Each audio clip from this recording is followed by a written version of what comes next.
Hey guys, how you doing? Welcome back to fmpepe. I'm just going to do a little video on tactics, particularly for Callum Brown, who has asked me to show him what tactics I use. So, quite simple really. I have a normally an attacking mentality. I normally play a 4-2-3-1. In possession, I try to keep my attacking width standard unless the team I'm playing likes to play more central. You sometimes get Tottenham who play like a 4-1-2-1-2 formation, in which case I would just go like really wide and move Tottenham's midfield about because they can't get to your wingers quick enough or your fullbacks attacking down the side. So unless you're playing a team very narrow, I just recommend standard attacking width. What I do try to do is when I'm doing my passing, I'm usually slightly shorter, keep control. It's custom Tika Taka formation. Oh god. So I do try to have players with really good passing ability in the middle, but I try to play by getting as many crosses in as I can, by allowing the players to run at the defence and be more expressive and hit early crosses.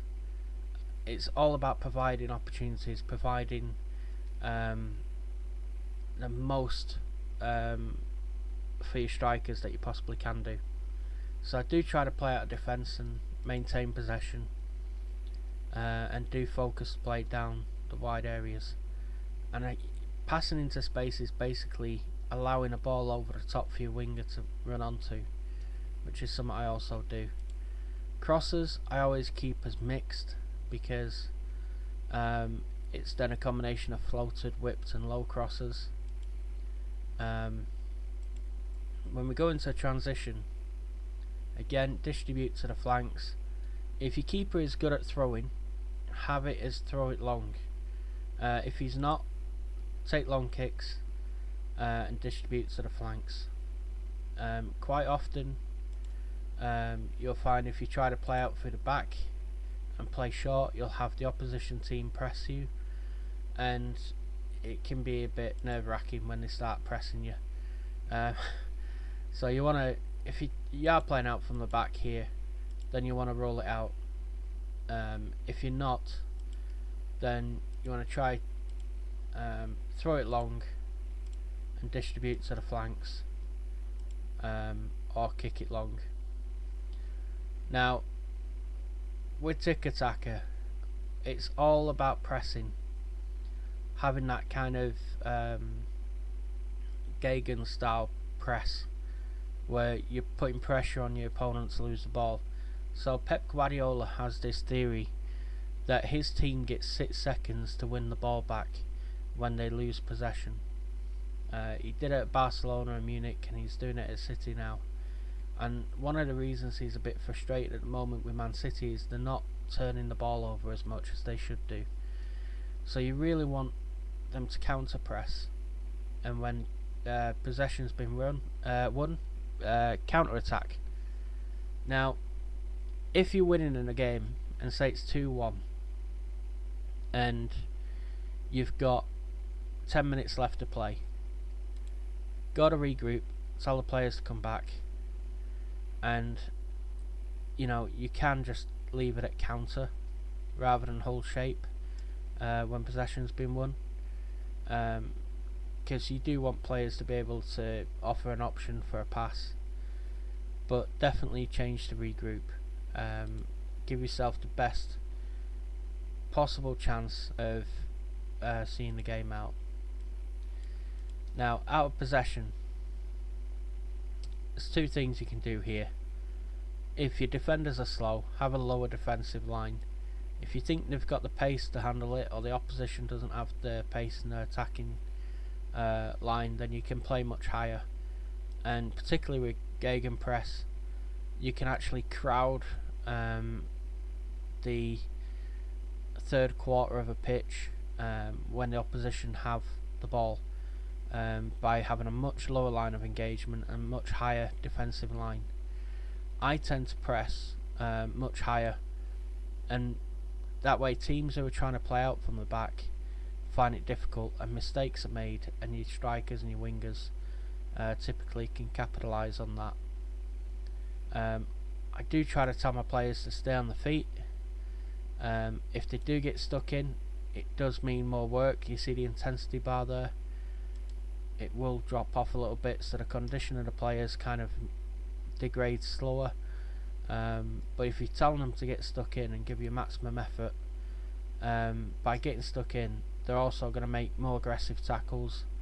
Probably going to get 3 out of your 4 defenders yellow carded, and may even get a red card every sort of 3 to 4 games.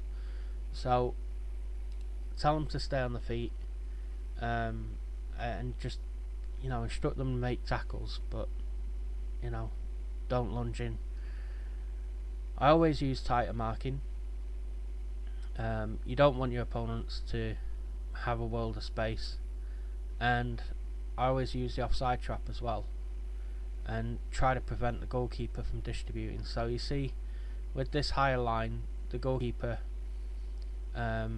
if we're pressing them and using intense pressing to prevent that shorter distribution, it's harder for them to keep control of the ball. It means they're having to pump it long all the time, and they're probably going to turn over possession to you. Now if you're playing a lower line of defence, then the chances of them playing it over the top of you and them getting a goal scoring opportunity is actually quite narrow. It's a lot smaller. My defensive width is always standard, unless I'm playing a team that is extremely wide, in which case you're going to have to send your players wide to stop the crosses coming in as much. But generally it's standard. And going back to my team here, you see Edouard and Christie there, they've got a strong partnership, they're playing well together. I do try to play my players in their favoured roles. So Christie here, attacking midfielder, centre, attacking midfield support, attacking midfielder, attacker, but I've got him as attack rather than support, but you can have him as support as well. But Brown and Cham here as well, doing really well together. I'm actually, of the mind, after about 25 games, these lines become green if they've got a strong partnership. Usually you start seeing orange yellow lines after 15 to 20 games of them playing side by side. Same with the wingers and the fullbacks, you normally see it down here as well. That kind of relationship that they build between the centre halves, the centre mids and the strikers is very important, because they complement each other. So that's how I use that as analysis. I do try very hard to make sure that I've got all areas of the pitch. Here there may be some minor issues there, so there's high negative influence. There is currently nobody directly responsible for this area of the pitch, even though Scott Brown's there, but he will occasionally drop back and help the defence while playing as a central midfielder. There you go. So what it's telling me there is if I play him more as a central midfielder and defend, that should actually improve, but it doesn't. Sometimes it's just going to happen. So yeah, I kind of like him as a box midfielder who supports. Every now and again he cracks one in the top corner, and there it shows some minor issues. Deep line playmaker, defend, major issues.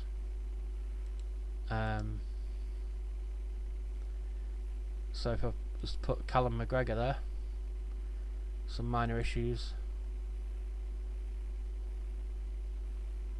God, right, here we go. Automatic, major issues. So it does depend on the player. does depend on the role they play. So be aware, you can change things up a little bit. You're always going to have some minor issues. These areas here are my areas of strength because I've got, 4 really good attacking players, and particularly this area here in the middle with Edward and Christie. So that's it, that's what I do. Staff wise, I always try to have here we go, coaches. Like, I always try to have a good coaching team around me. One of the things that I'm going to be changing with this team is that John Kennedy is 15 at tactical, and 6 technical, and 13 man management, 13 motivating. These 4 things here are like really important to the advice you get when it comes to in-game play. So I'm probably going to get a better assistant manager at the end of the season, as his contract be a bit more affordable to fire him. but try to look for really high tactical, really high man management and motivating, because these 3 in particular are the important ones. The technical one is also good, to keep the players working on the technique.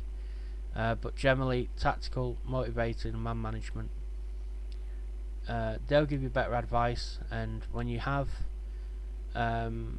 in-game advice, it's critical, absolutely critical, that you can take that advice and apply it. Okay, that's it. That's how I set my team up. That's my tactics. It works for me. And the Ladbrokes Premiership, and I know it's Celtic, I know it's the Scottish League, before anyone says anything. I'm 4 points ahead of Rangers. Played 13 games, I've won 12, lost 1 against Hibs. So we're doing pretty well. And we have 36 points from 13, so yeah, doing pretty good. So that's us. I hope that helps you out, and I hope you can have a little play about with your tactics and see what differences you can make. And obviously things will change with your formation, so just keep an eye on things, and good luck to you. Enjoy the game, and thank you very much. See you later.